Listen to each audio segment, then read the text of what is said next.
Grand Rising, what's up everyone? It's Moss 808 brought to you by the Esoteric Soji, and I'm here to bring you another astrological alignment. So we have the moon in Virgo and the sun in Sagittarius. Just jump straight into it, 120-degree square, and another with immutable energies being that squares and opposite energies, which is they're at odds or they are at an angle where from a perspective of a star, looking at a star, you see an angle that maybe you could work on, or something that's, not fulfilled within you, within a different element and modality, right? So we are reacting and responding to, well, we got Lilith in Virgo. So the way you see an embarrassing moment is by being over emotionally attached to breaking down, practicalizing, or overthinking your own way of building or making an emotion sturdy, or having feelings in general. And through our actions, this is going to be expressed through trying to add that critical thinking into the details. Whereas the bigger picture by itself is the picture, it is the image, it is the emotions and feelings and energy adding the hue to this.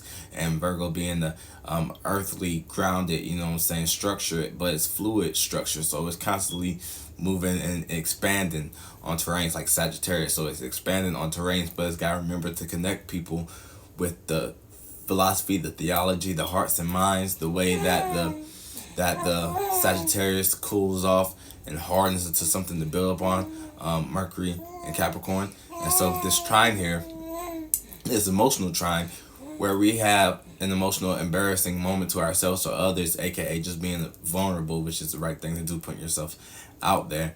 But it's like an embarrassment, Lilith energy is from the outside looking in, the way from another man's mentality telling the story, the dark divine feminine aspect being embarrassed, something that should be, as an embarrassment, like, why didn't she do this with the man type shit.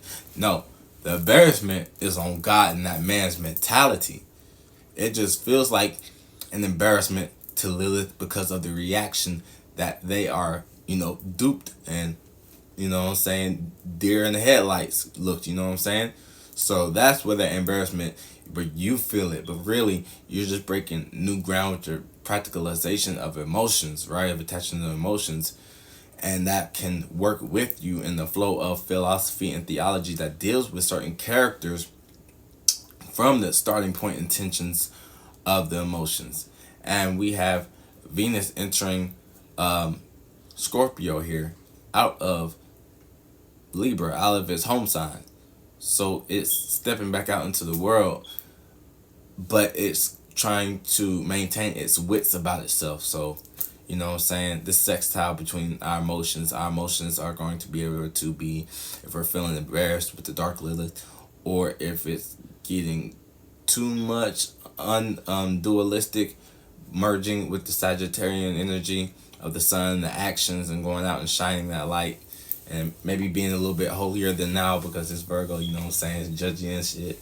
But with this sextile to the Venus energy aspect, we're going to take our emotional dryness about ourselves, about theology and philosophy that is a little bit up in the air right now, and we're going to anchor it and do detective work on the things that, why and how people are willing to compromise, share, and relate on dark or private or transformative matters, or taking power and control over our love matters, over them love matters themselves, right? And now it's going to be going back to the in conjunction.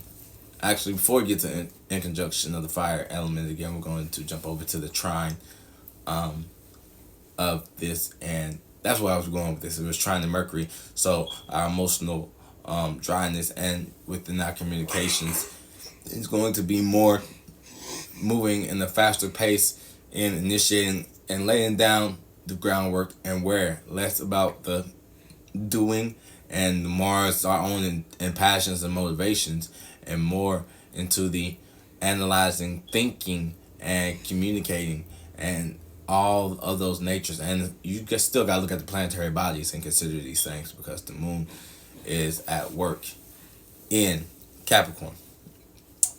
But it's less at work, you know what I'm saying? It's comfortable as well, more comfortable in mutable Earth, working on ours and others' ways of practicalizing, analyzing the emotions and things of that nature. So that element trining Mercury is going to put, the consensus of, okay, this earth element is at work outside of the home, that just work on itself and relating to others. And so that's going to put that on your thought process to produce a strong enough wind producing a strong enough wind to carve out, like the Grand Canyon, the canals and the for the frequencies and the wind passages to pass through there and get that communication about thinking about how we are being used or how we are using others. And that puts more energy behind it as well, to get things more moving and intentional with your frequency, with that light from your third eye that you're projecting, or your crown chakra, or wherever you have this Capricorn energy at, conjoining Pluto as well. So we're going to be taking, Pluto's the more farthest away body, but Mercury is the closest. So we're going to be communicating and thinking about how we can take power and control over, our way of building, and take power control over our way of thinking and communicating about building to get that done, whether it needs to be more direct, Capricorn's direct, more like more restriction, more boundaries around power control about, I'm using you, you're using me, we're benefiting, things like that nature, or less conversation about power control, and just throwing it, whatever, Capricorn going on itself, and it shows up with a status about itself. And we got the moon trining Jupiter and Uranus in Taurus. So our emotional dryness and communication about ourselves and analyzing our emotions about the past with retrograde and Uranus, our originality, and the things that we were standing on with our experiences, we are going to have that uncomfortable feeling where we meet ourselves in that past form with this retrograde still drawing closer to the directness. So back to the beginning, where you're replanning and rehashing out and rethinking these things with Capricorn, and initiating that in a direct sense before that goes retrograde, with the earth planets, and before the moon gets out here. Now we got this in conjunction to between the moon and Aries in the North Node. So we're going to be misaligning our emotions and what we're trying to protect at this moment, where what you're protecting is still a seed of its own that has a spark, before something gets going, because of this wound to your ego or pride or fire element, principles and virtues and things like that. So don't let that hinder you. You can think about it and utilize that sextile, the nighttime version, and take that opportunity and just bring that to the light, the Chiron, bringing that wound into the daytime aspect, you know what I'm saying? And what else? Do we have anything else going into the North Node? The South Node passing through here? Not too sure. But, she's excited. Booby.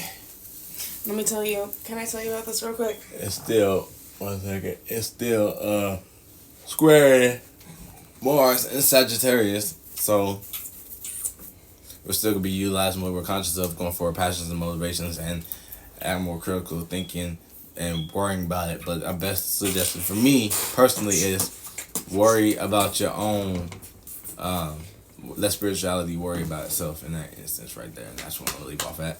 So thank you guys.